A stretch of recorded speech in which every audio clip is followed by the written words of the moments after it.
Welcome.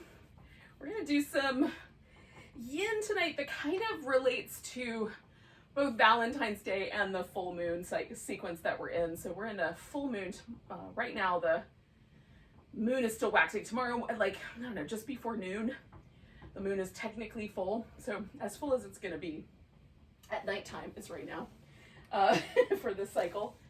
And it's in Leo, which is a sign that kind of rules the heart and the spine. And, you know, Valentine's Day is a day for hearts. So we're coming off of that. So just kind of keeping in that theme, we're going to do some things that are kind of move our ribs and spine and shoulders in all kinds of different directions. We'll do a couple of back bends, a couple of side bends. We'll do some twists. So the idea is to free everything that connects to the spines. Well, clearly we'll do some hip openers too, because it's yin. but we'll also do a bunch of things for the other part, our spine mostly, and everything connected. Okay, so we're gonna start in a supported fish pose. I have a pillow that's about like 4 inches-ish tall, a little bit less. Hi. And I'm gonna put that under my back.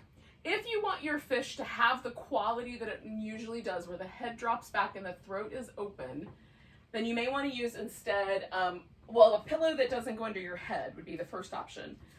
Or you could put a yoga block underneath your shoulder blades. Or like if that's a little too intense, and they're pretty firm, I like the way it feels once I'm on it. Getting onto it can be a little awkward. You could also use a blanket. So you could take a blanket and roll it up, and when in the restorative world, this is called mountain stream pose, if that turns you on. If you have a fondness for mountain streams. This can go crossways, like right underneath the shoulder blade area right there, so that the shoulder blades kind of line up along the blanket. So if that one is better, grab a blanket, roll it up, put that down. So I'm gonna do this guy, and I'm gonna do a butterfly with my legs, but you could also have straight legs. Okay, so to get the best sort of fishiness out of this, I want to put the support right there under my shoulder blades so that I will have this back bend quality. Now, if your back is very sensitive to back bends, you can either use a smaller profile of support, or you can also put some support underneath the hips, or even just tuck the tailbone under just a little bit so you tilt the pelvis, and that will lighten up on the low back, right on. So that is awesome. You can play with those options and see what you like. Because I'm gonna do a butterfly, I'm gonna fill in the space that usually lives right there under my thigh. My thighs don't touch the ground, so I'm just filling in the empty gap there.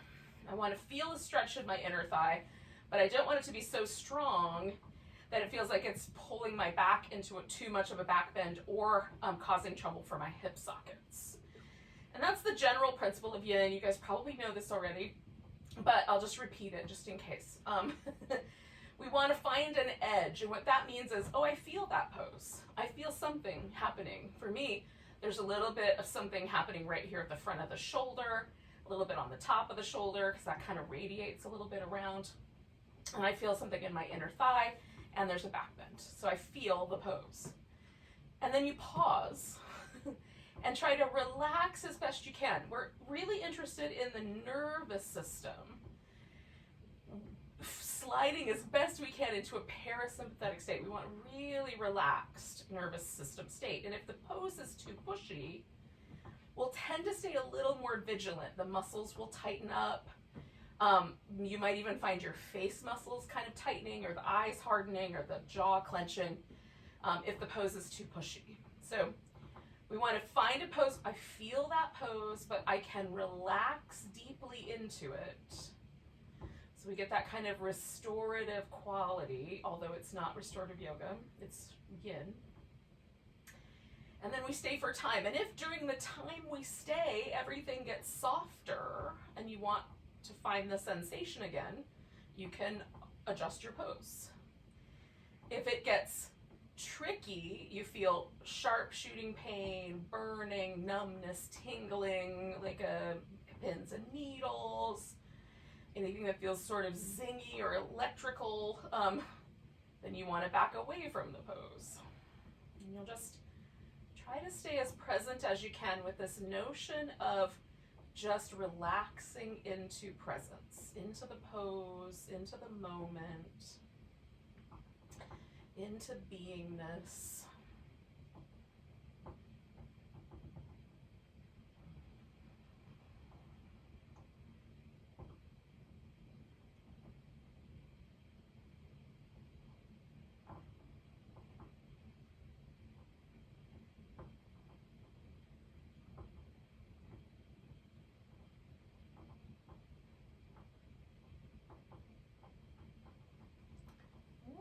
This pose for about 2 more minutes.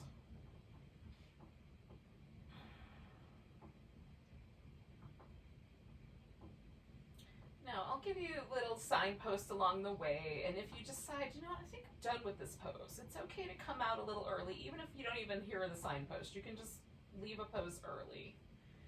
But do just notice if you're fidgety, because that is an indication that something's happening. And what you may want to do is like hold the pose for a little while, move a little bit, hold the pose a little while, move a little bit, and then come back to the pose and see if you can settle.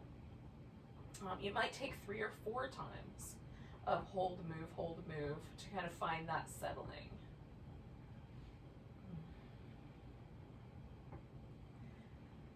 Usually the fidgety is a kind of mental quality, or it can indicate you're too deep. Add a little more support.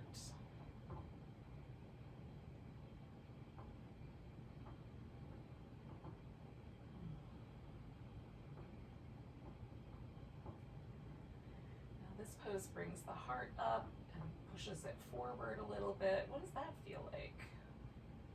It's a little bit vulnerable out of the box here.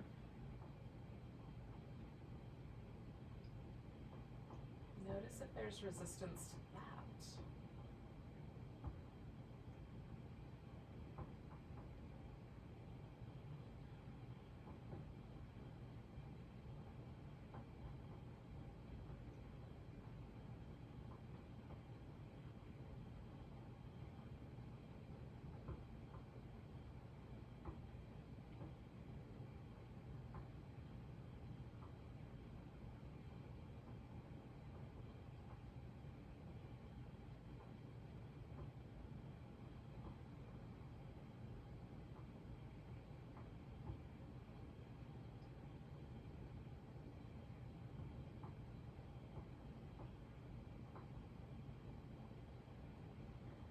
So to come out of this pose, I'm just going to be really gentle. I'm just going to start with straightening out my legs. If you want, you can start with supporting your head or taking the, block, blanket, pillow, whatever you've got out from underneath your back.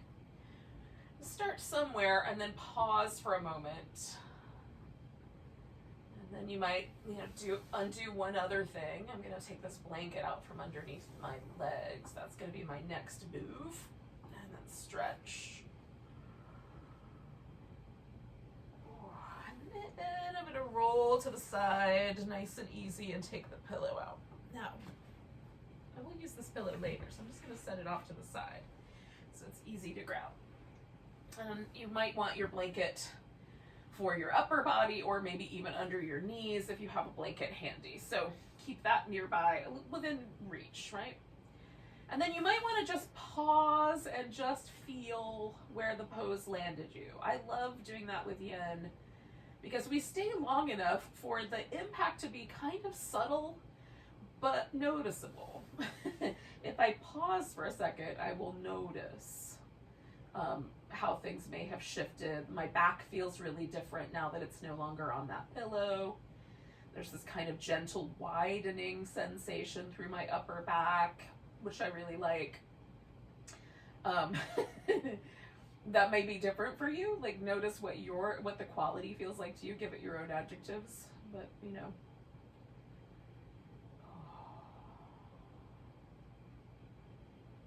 there's any tenderness or soreness, you may want to make note of those things so you can kind of decide, How do I want to proceed with that? And with the next pose, you might lighten up a little bit in those areas if there's a tug in those. Okay, so we're gonna do a banana pose. Now, you can have the arms overhead, which is how I'm gonna start this. And it is a crescent shape, and probably more likely it resembles the standing crescent that you do standing up and kind of side bending, but laying down. So, so you could call it crescent if you like. That goes more with my theme. But in any case, or banana, which is funny. So I just have bent my body in one direction. So it's not, you know, I'm keeping a little bit of a note to this curled inside. I don't want the area between my ribs or between my low back and my rib cage to feel pinchy or like if there's like crampy stitchiness to it. That's going too far, right? So I might back off a little bit, or I might take the legs out of it, for example. The arms could bend out to the side. You could do more of a cactus-y kind of goalposty shape. You can cup one wrist inside the other hand and hold on. If it feels like you would benefit from having a blanket underneath the shoulders and the head, which I often like, you could put a blanket under your upper body. So there's a little bit of a shelf for your arms to land just a little higher. That's often very helpful if there's a little bit of shoulder discomfort here. And then pay attention to the outside of the curve, the longer, stretchier side. And if it feels like you want to play with it, you can take the leg that's on that side and try crossing it over the other leg at the ankle, which elevates the thigh a little bit. And then as you let that hip drop back down toward the floor, there's more tug, at least for me, on that sort of IT band area. Now, the question you have to ask yourself is, how much is too much? If you feel a pose, to me, that's where you stop. Some people like to surf in and really dig into poses, and you can certainly do that. I have learned over the years of doing yin, and I've been doing it a number of years now, regularly, several times a week. And what I've learned is that like a lighter is better. Less is more, basically. I don't need to be pushy at all. Really just finding the initial sensation and then kind of, you know, surfing that sensation. So I'm not increasing it, I'm not decreasing it, I'm just hanging out right in that spot. It changes with the breath.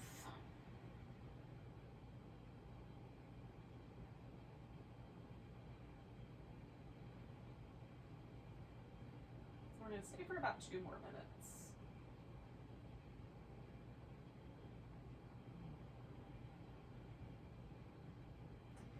Now we can use the breath in the same way that we use the breath for meditation. We can notice the breath, count the breath, manipulate the breath by holding it a little bit, like at the top of the breath or at the bottom, and then letting it go, or inhaling, whichever the case may be.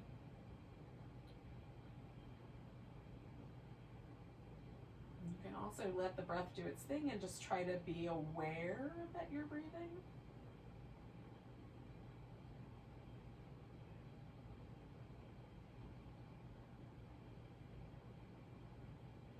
Awareness is a kind of Russian nesting doll kind of thing, where we're aware that we're aware that we're breathing. There might be more nests to it as well, but at least that much. So it can be tricky, but just do your best to just be present. Just stay here, notice things.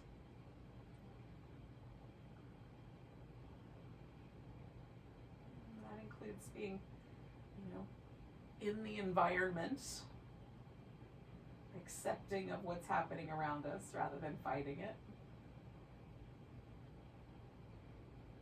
Just respond to it.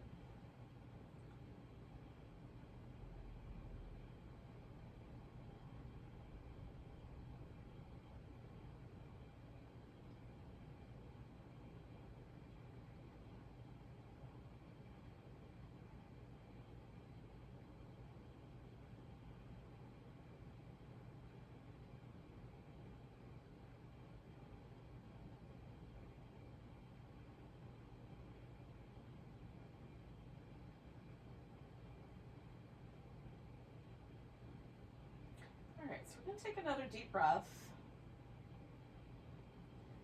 And then we're gonna ease our way out of this. I start by doing something. So I moved my arms, and then I'm sort of moving my torso, and then I'm moving my legs. There's no one way to do that.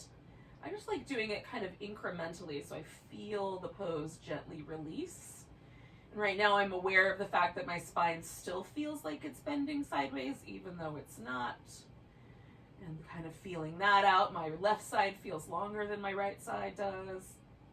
If I measured it, it's doubtful it would be significantly longer, although it feels like it's significant. Just noticing the sensations. I like some movement, especially in between the side bends. I like doing something that moves my legs in the hip socket and a little bit of movement around the sacrum. Like, even if it's just lifting one side of the hip up, you know, and then the other. So there's a little rocking across the sacrum. That feels nice.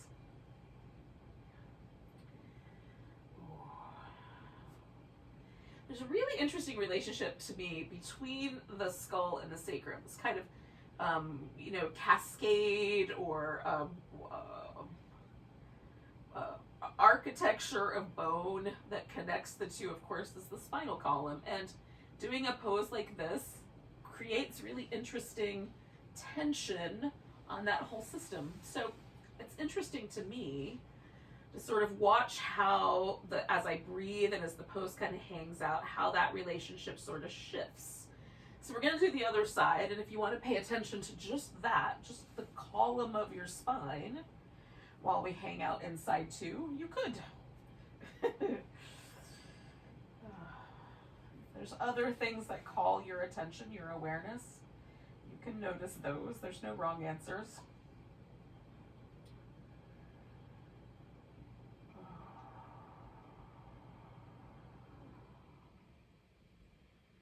We are ultimately trying to kind of train the mind to slow down and be present right here. Notice the kind of fullness of being alive as a human in this moment right now.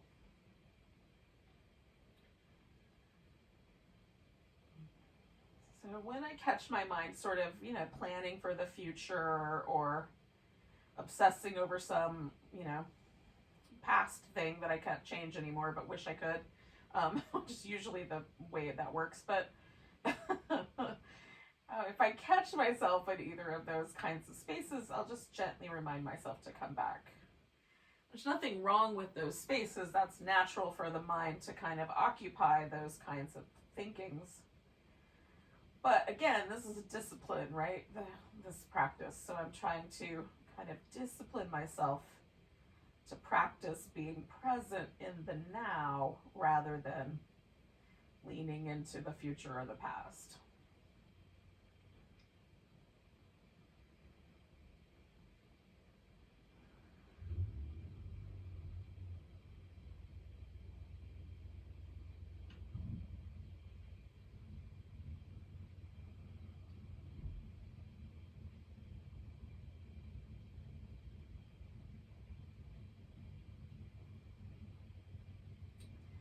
For me, like the more like obvious places to pay attention to this pose are like this outer hip or the sensation in my shoulder. But the more subtle awareness of just the relationship between like how my skull sits on my C1 vertebrae, and then how my sacrum sits between the two wings of my pelvis. And all of that territory in between and kind of the relationship to those things is really subtle, but really interesting. There are things sometimes that surprise me about the way that sensation winds up working.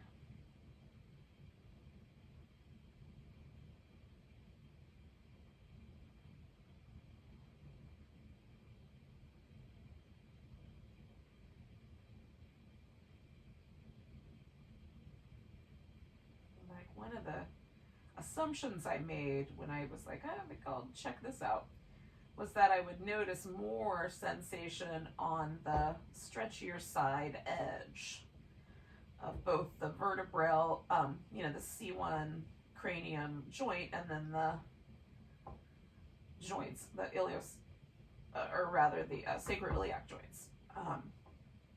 But it's not that way. In fact, the more alive, the more sensitive area is the inside curve for me. Notice if that's true for you, or whatever you're paying attention to. We're going to stay for like another 4 breaths.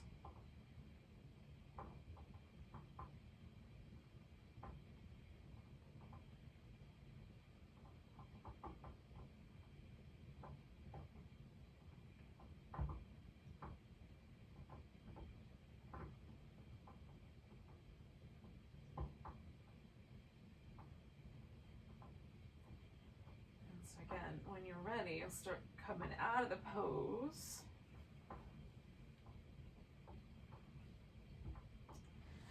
Incrementally or slowly, a little at a time. You can just be slow and smooth. Notice what you'd notice. We've done both sides now. Are things a little more even feeling? There's no wrong answers, by the way. There just is what you feel.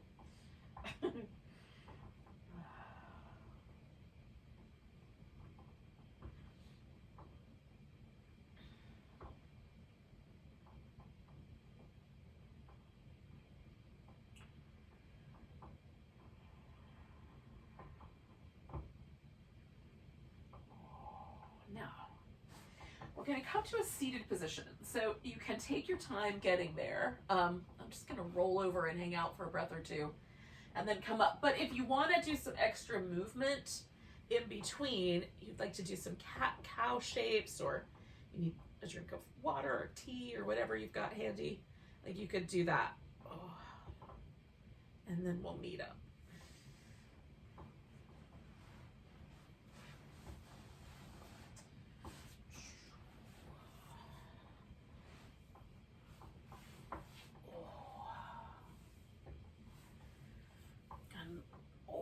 The last few days, as I've been sort of focusing on this area, shoulders, neck, back, these little rib movements, just like back and forth, side to side, little circles, feel really nice. Give yourself some of those if you like.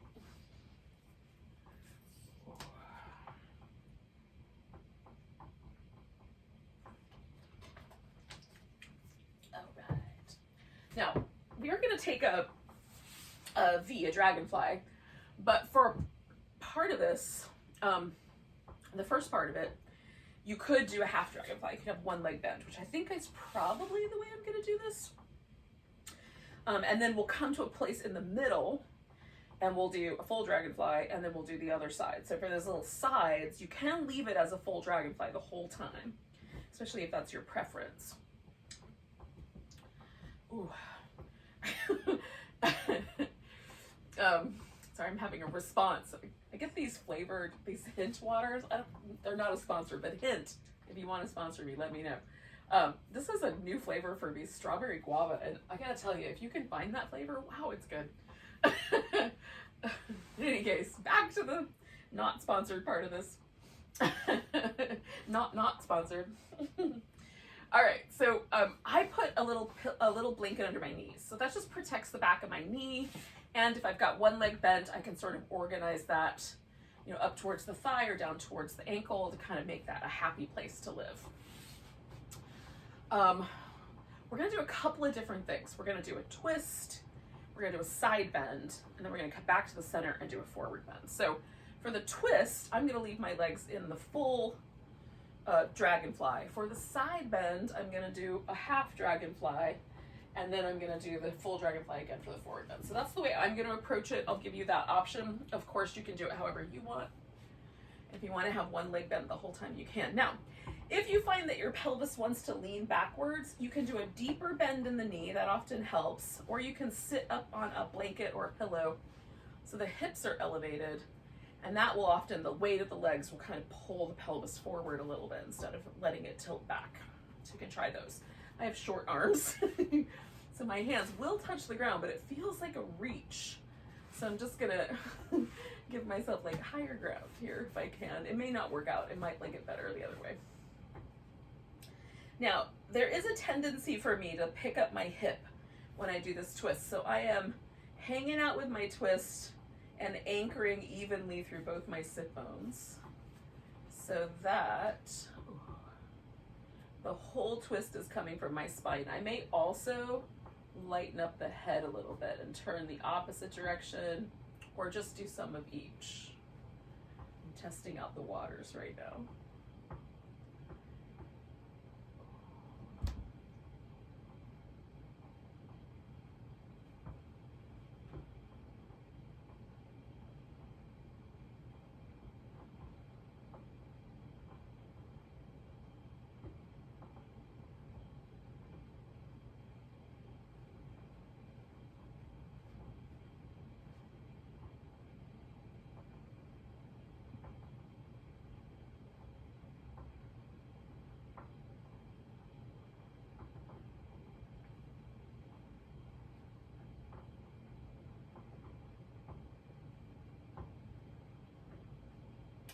Stay here for about like, I don't know, less than a minute, but it might be more than 30 seconds.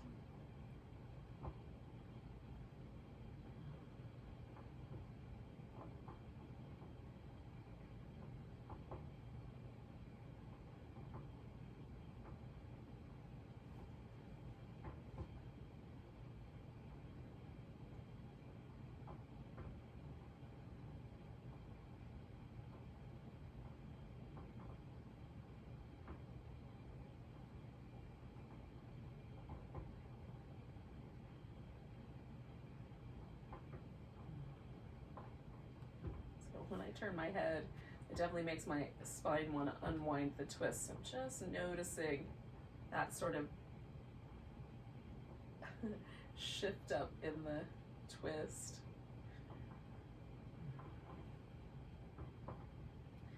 Now I'm going to bring my head to neutral and I'm going to lighten up the twist just a little bit. And now I'm going over my right leg, so I'm going to bend my left one. So the arm can go overhead. You can have the elbow a little softer if you want. You don't have to reach the whole time. You can just let the arm rest, rest it on your hip. You can weave it behind your back in a kind of half bind if you like. You can certainly add a support blocks or pillows here. And just, you can test it out. See, like, do I have a preference? Like, your head can hang out right down the center line. You can turn the nose down towards the knee, which I like often. Or you can turn the nose up toward the ceiling. I also find that interesting. A little more like uplifting. A little spicier. Down is a little more calm, a little easier on my neck. I'm guessing it has to do with how gravity is pulling on my skull. And I often like to have a hand just kind of underneath, just to give my head a little bit of support.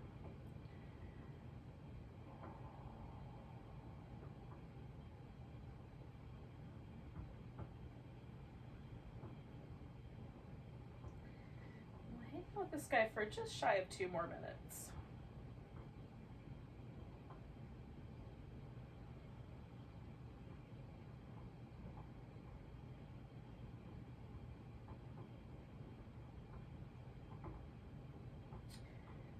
Done the banana, is there a kind of ease to this pose that maybe it doesn't usually have? Usually for me this is a pretty spicy pose, but for now it feels real easy going. And I wonder if that's because of the banana pose pre-game, pre-pose.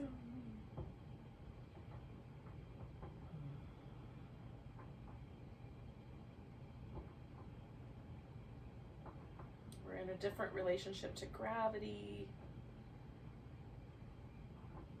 different relationship with the hip. So whereas the banana pose was more kind of focused around the kind of outer hip and the ribs, for me, this pose tends to be more sort of focused around my neck and my shoulder. That might be different for you.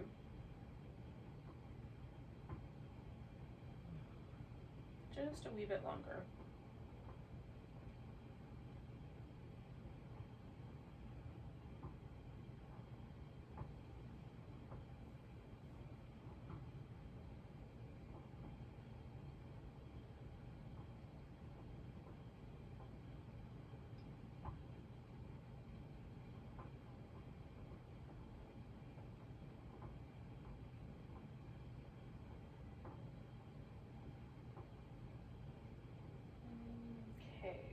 Take a nice big breath.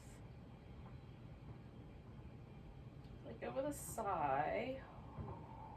And then you're going to inhale your way up nice and easy. Once we get to the center, when you're ready, you're going to come to a dragonfly. Now, if you would prefer, you can, of course, put the feet together and do a butterfly, or bring the legs together, keep the legs straight, and do a caterpillar. You can do any of those. I'm going to stick with the dragonfly because that's the flavor that I'm going for. Since we're doing so much stuff with the spine, the acupuncture meridians that sort of work with the spine are the urinary bladder, and then the corresponding organ in Chinese medicine is the kidneys, which runs up the inner thigh. So I'm working on that level as well. The urinary bladder has an emotional quality to it in Chinese medicine that is the quality of fear or confidence. And similarly, the kidneys have a kind of relationship to those similar emotional qualities. So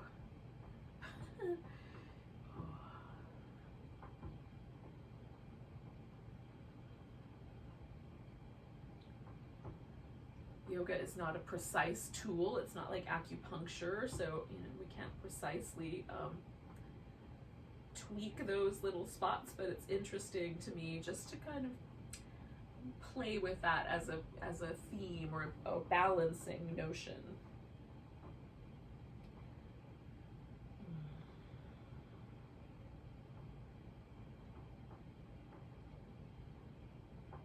Now we're going to return to this pose. So, and again, you might do the legs differently, but we're just going to stay here for just shy of 2 more minutes.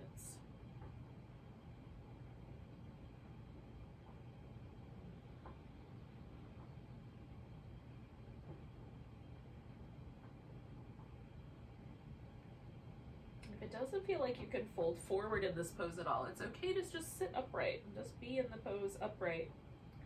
You can let your back round over. We're going for a spine shape. Just make sure your lower back is happy with that idea.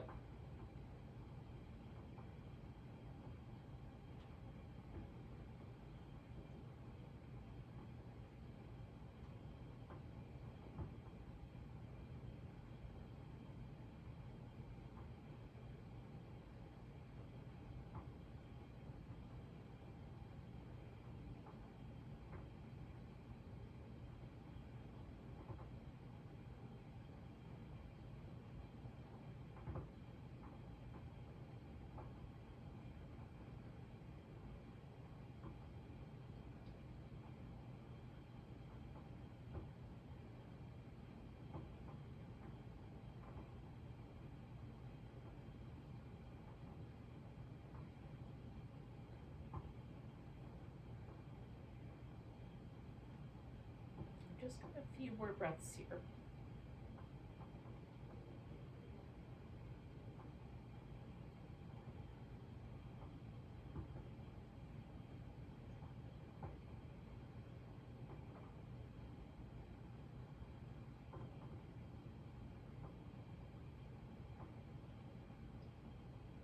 So we're going to take a big breath. Essentially, just kind of like unwind a little bit, take another big breath, unwind a little bit, pause, take another big breath, finish coming out of the pose. So it might take like a couple of inhales. You might be able to pull that off all in one inhale. You will figure it out. I'm going to leave my legs as they are, and I'm going to turn towards that opposite side, which now for me is turning to the right. And so you can figure that out for yourself. Like, what's the answer for you? Is it a right side turn? And again, just double checking that I'm not leaning out of my sit bone. I want the pelvis and the legs to be fairly steady so that the twist is coming from the spine.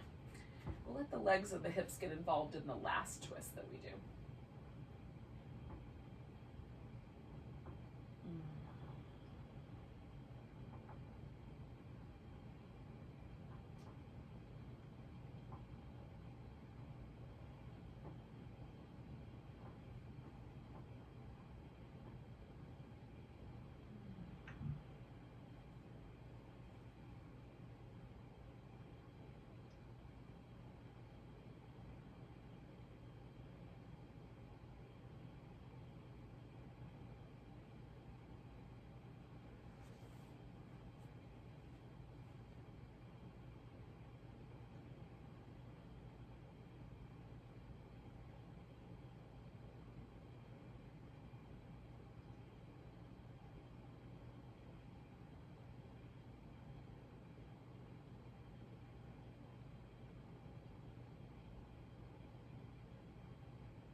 We'll stay for about another minute.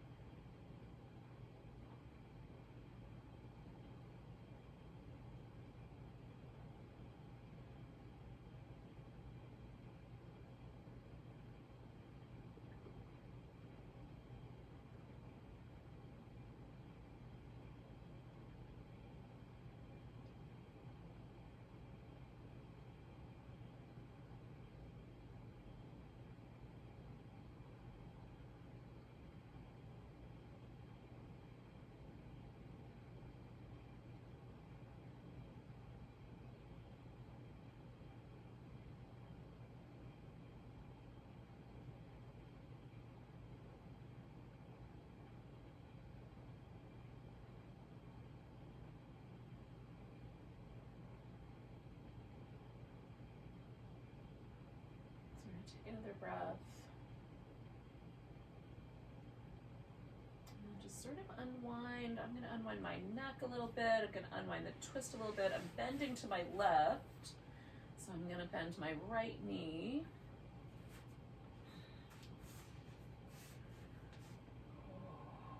I'm going to kind of play with the tilt of my ribs, kind of find one that I like here tonight.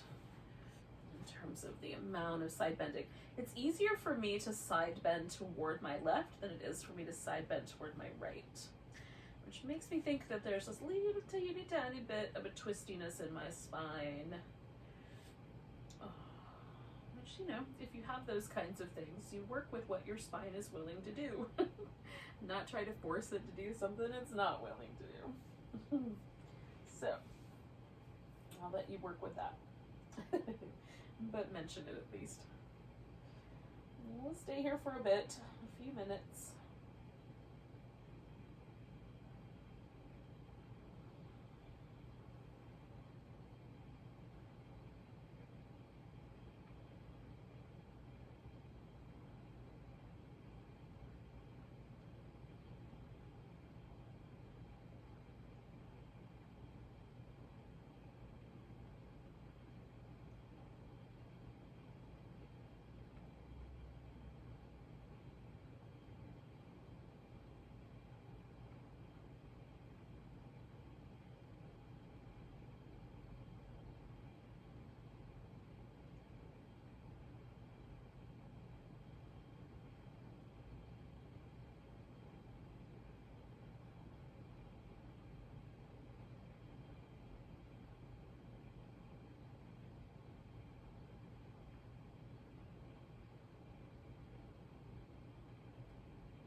outside of the last minute we're going to spend here.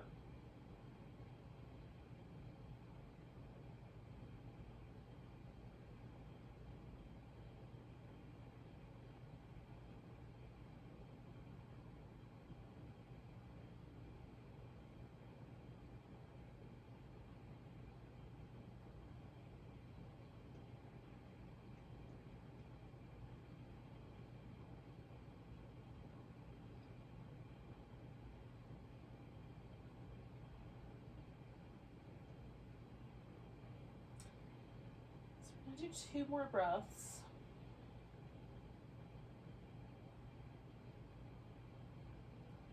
You can use that next breath after that as your starting point for coming out.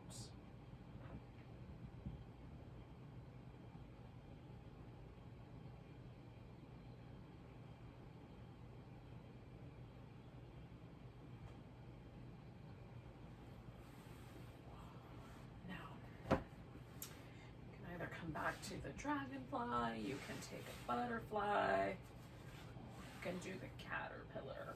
I'm thinking butterfly on my world. Oh. As much as I love the dragonfly, I'm craving this kind of rounded back. So I'm gonna go for this guy. But again, choose what's appropriate for your back.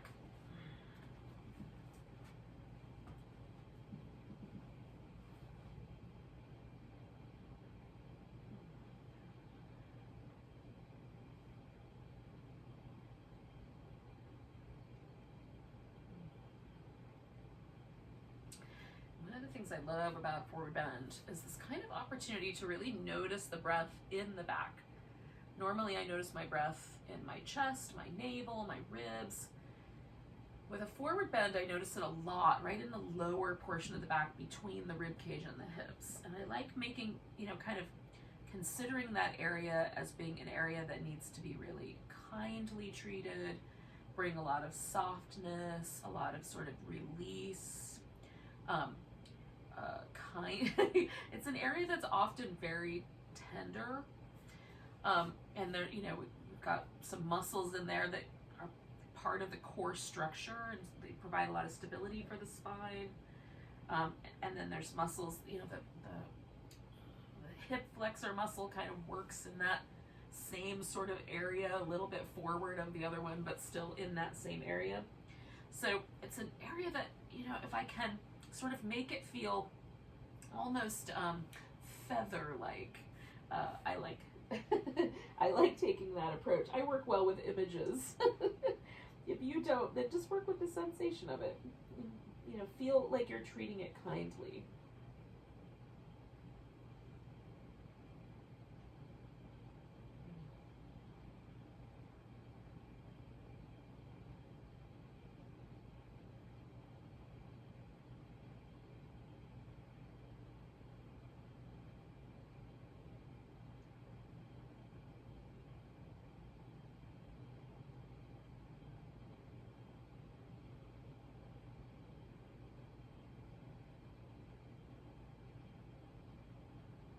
Stay for just shy of 1 more minute.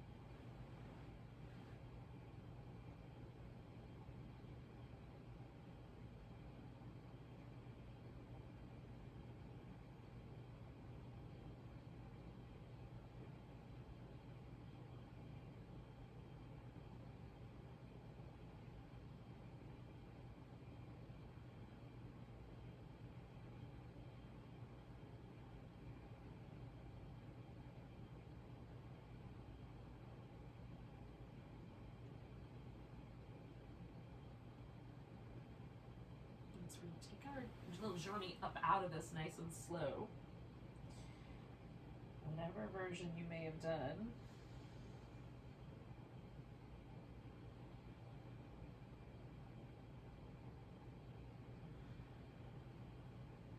Now we're going to wind up on the belly for a Sphinx.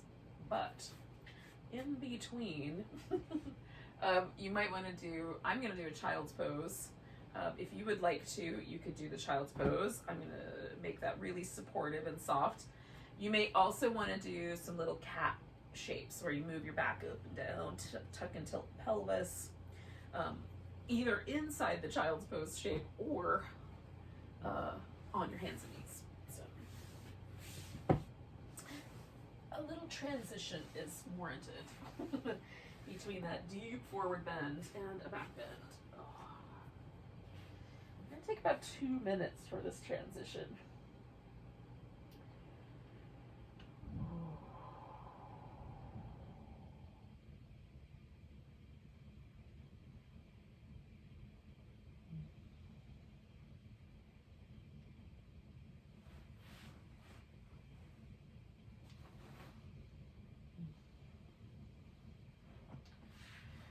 Big fan of liquefying this child's pose, just kind of wobbling it a little side to side a couple times and then relaxing again.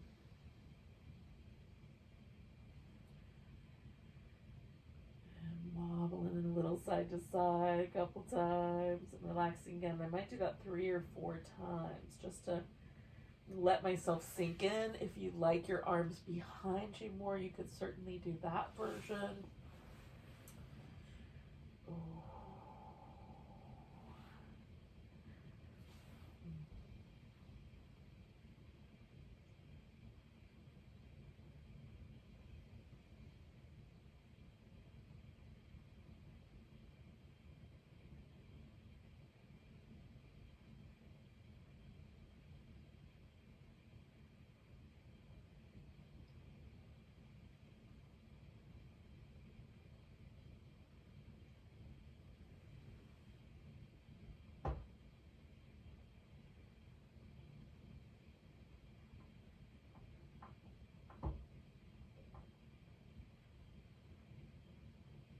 So the next like 3 or so breaths, we're going to wind out kind of creeping forward for the Sphinx.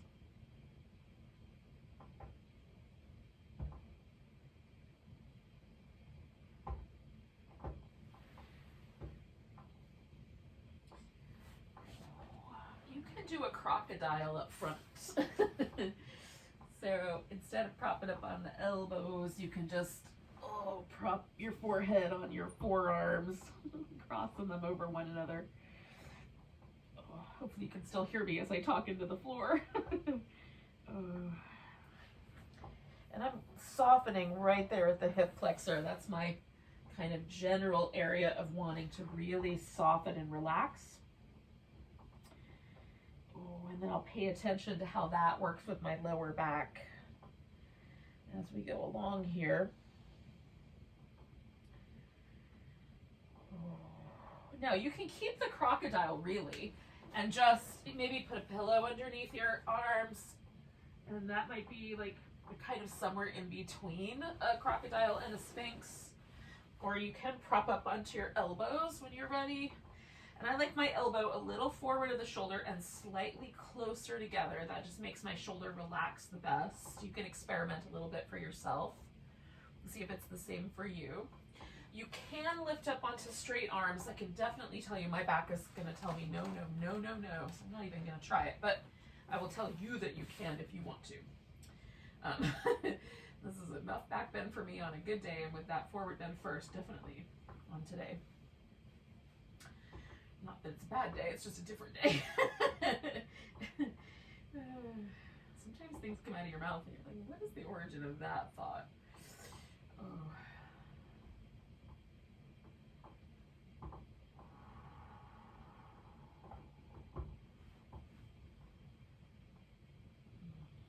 Now, this is going to wind up turning into a frog. We're going to do half frog, half on one side, half on the other. We're going to stay with this guy for like around another minute. So again, you can stay low, you can prop up, and then we'll get to the little frog shape.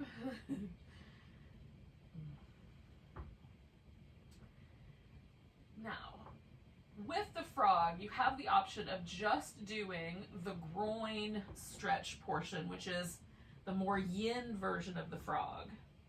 Or you can do just the quad section, stretch, hip flexor stretch part, which is more akin to the way the Ashtanga yoga system, the pose they call frog, is one where you hold your foot, behind you and kind of bring it down toward your hip.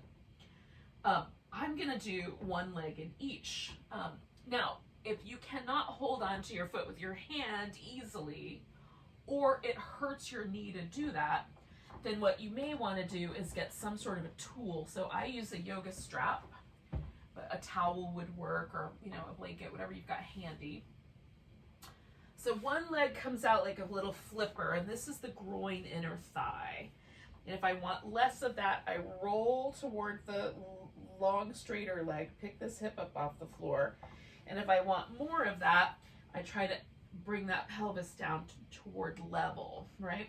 Again, noticing the sensation there. And then with this guy, you would either hold onto the foot with your hand, or you can put a strap around your foot and hold onto the strap, which is the way I'm going to do this. Okay. So, coming back to my little frog, double frog, dual frog, frog and toad. I haven't decided what to call it yet. So I'm going to soften my hip flexor as best I can, kind of let that right hip and the top of my thigh find the stretch. I'm going to use a pillow because I like it better than the Sphinx here. Like, I like being able to sort of lower down a little bit more. And then with this side, I just want to make sure that the fabric under my knee, just gave myself a cramp, is smooth. If there's any wrinkles in the fabric, it will often cause trouble. Like, my knee will dislike me later. Any bony, sensitive area, that's the case. Like, have the fabric as smoothed out as you can. And then if you want to add on to either of these, you can level the pelvis more, or draw the foot closer to the hip more, or relax through the front of your thigh more. So we're going to stay with this guy for about 3 minutes. And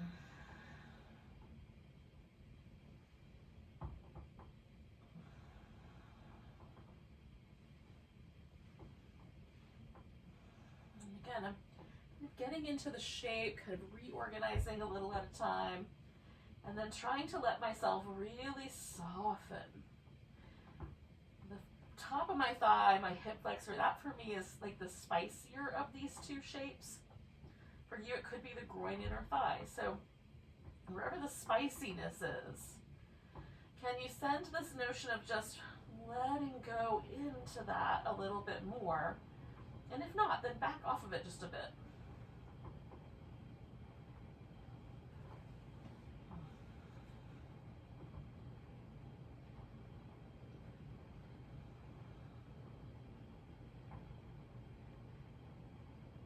Make sure you're not clenching the jaw or, hardening around the eyes, the temples, or in between the eyebrows. It's a kind of over-efforting that, generally speaking, indicates that the nervous system is not really interested in relaxing. It may think that you're going to wreck something soon.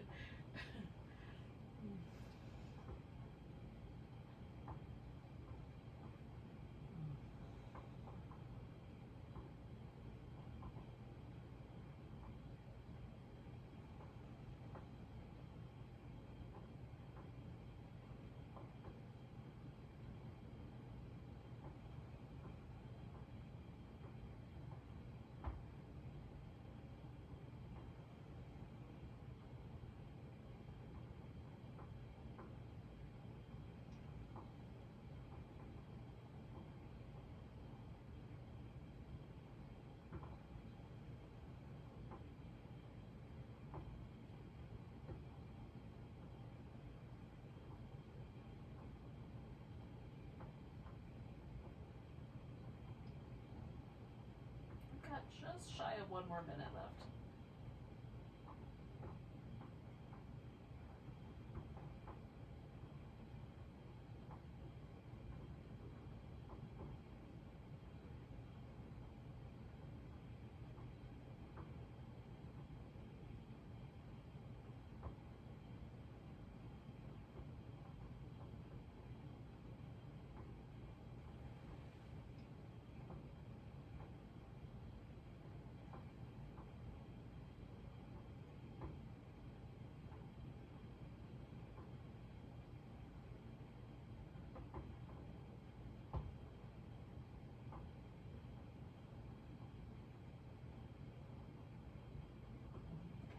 going to slowly just kind of dissolve this pose. So I'm going to start with the leg that I'm holding onto the foot. I give myself more room. I'm letting that leg straighten out. I'm going to kind of jiggle the strap off of it. Now I like to pick this knee all the way up off the floor to straighten that leg out. You might just find it just fine to slide the leg down, but I like that release. And then feel what happened. Oh.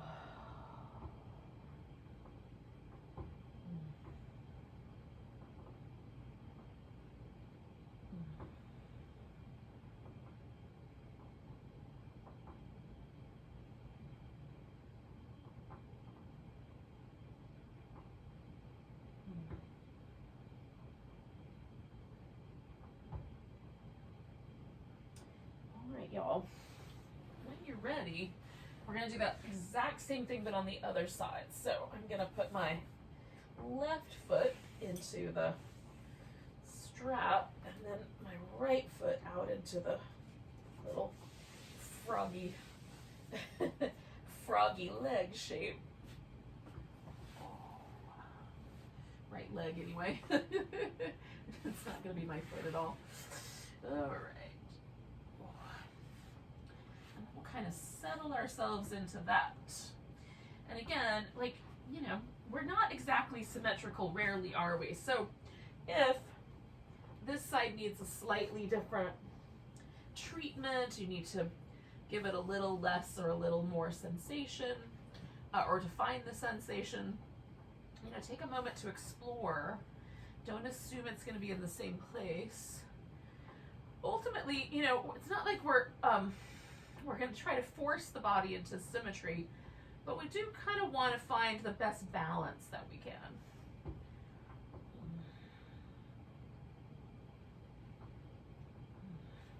There are certain things that are probably always going to be a little bit asymmetrical about having a human body.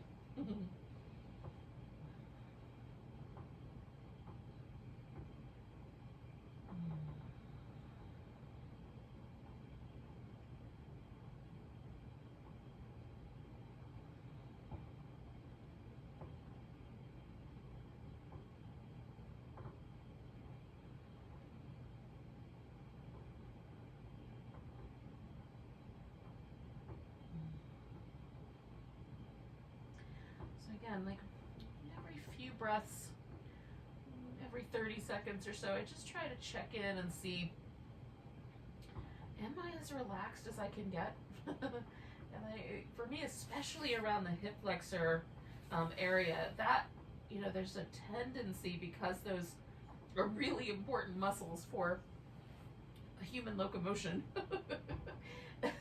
There's a tendency for me to carry a little more vigilance in those muscles, like a little bit of a watchfulness, a little tension. That flies a little under the radar screen. I have to really pay attention.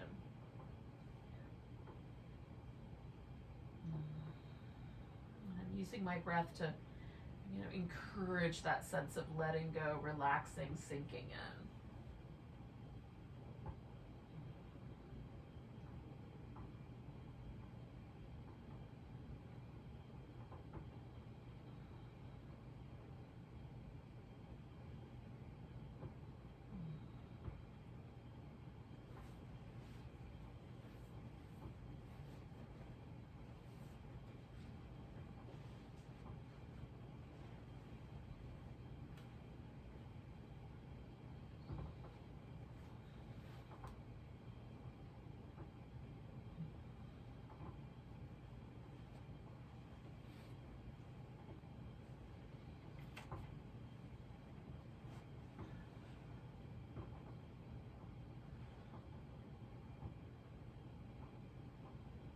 We're going to stay for just shy of 2 more minutes.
we're going to slowly make our way out of this shape.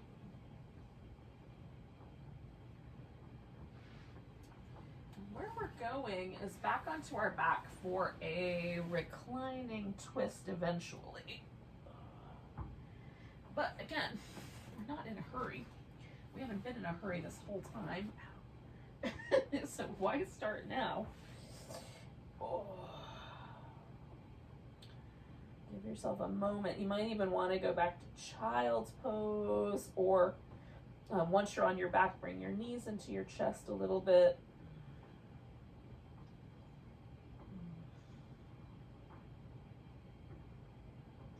Making little shoulder circles. It feels real nice. It feels real, real nice.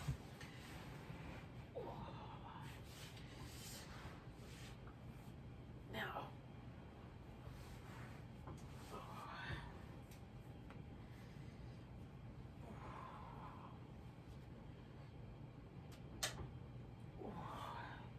so with the spinal twist, you can be really easy going with it. The legs can just kind of settle out, and you can put pillows or anything underneath that feels nice. Or you can do this kind of eagle pose wrap, even hooking the foot behind the calf muscle if that's available. Or if you would prefer, you can do the cat pulls its tail. You want to add one more, hold it onto your foot. You can reach down and hold that bottom, the leg that's on the bottom of the stag. You can hold that foot if you'd prefer. And even hold the other one and straighten it out if you're feeling extra. Now, I'm going to use a pillow. I am going to do this little wrappy bit because I want to give my outer hip one more nice bit of love, and that does do the work. I'm also going to take a blanket and kind of lean it into my lower back here. Just kind of press it in there so I can lean my back into my rib cage, into that blanket. And then I'm going to take my arms out kind of wide. So I get a little bit of a starfishy kind of shape in the upper body. You can find the right angle so your chest muscle and your shoulder feel like they're working in harmony. We'll stay here. I'm going to do about 2 minutes or so, 2.5 minutes on each side.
So I'm going to take about 3 more breaths, and then we'll transition to the center, give it a moment, and when you're ready, you'll do the other side.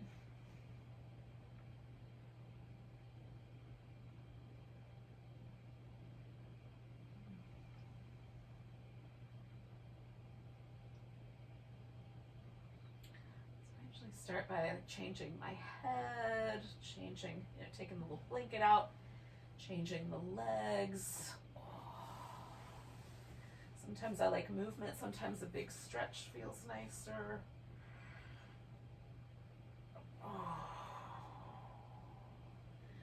Both. It's usually the answer. Again,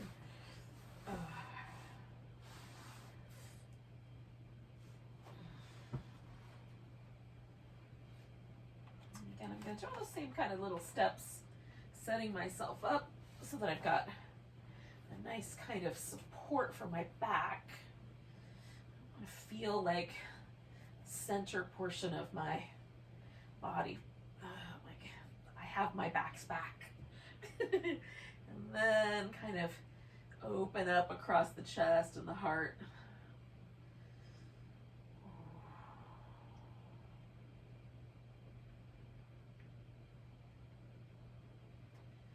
We'll stay for a little bit.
Really gently just kind of unpack this side as well. And I'm going to turn this into a final relaxation that is corpse posy.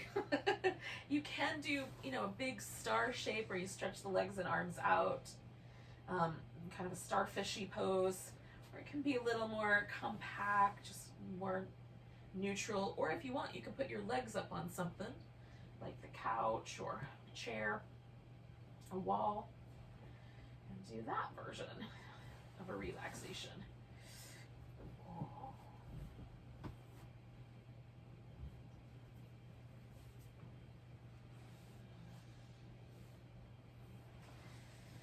Again, the point of this final pose is all the pressure's gone. All this is now is we're just relaxing. We're just tuning into that deep parasympathetic nervous system relaxed state.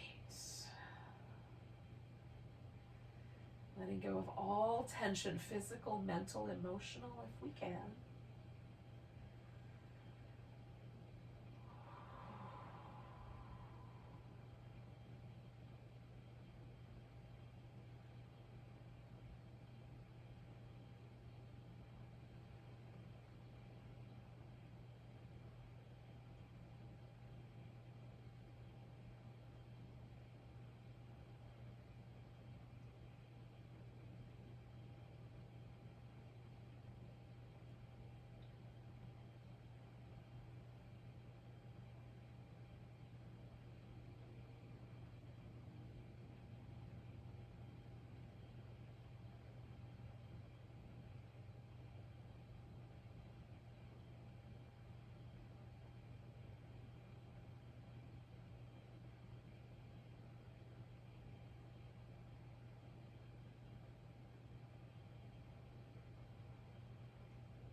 not moving yet, but just tuning your attention back to the breath.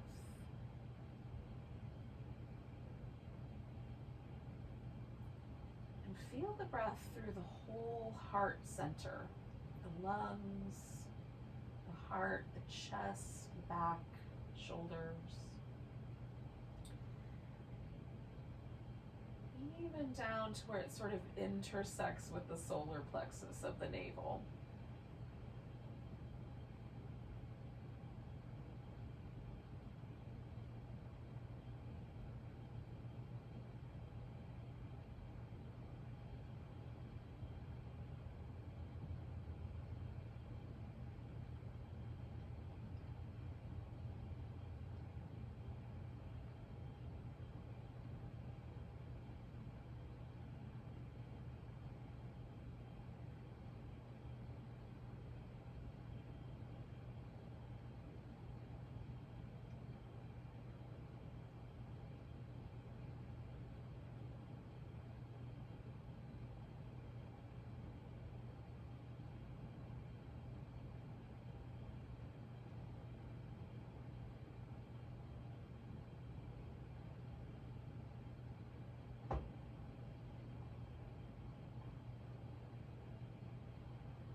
Take a nice deep breath.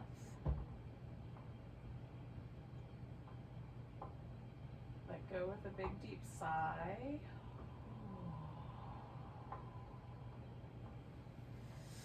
And you can start to move and stretch, and we'll come to a seated position eventually.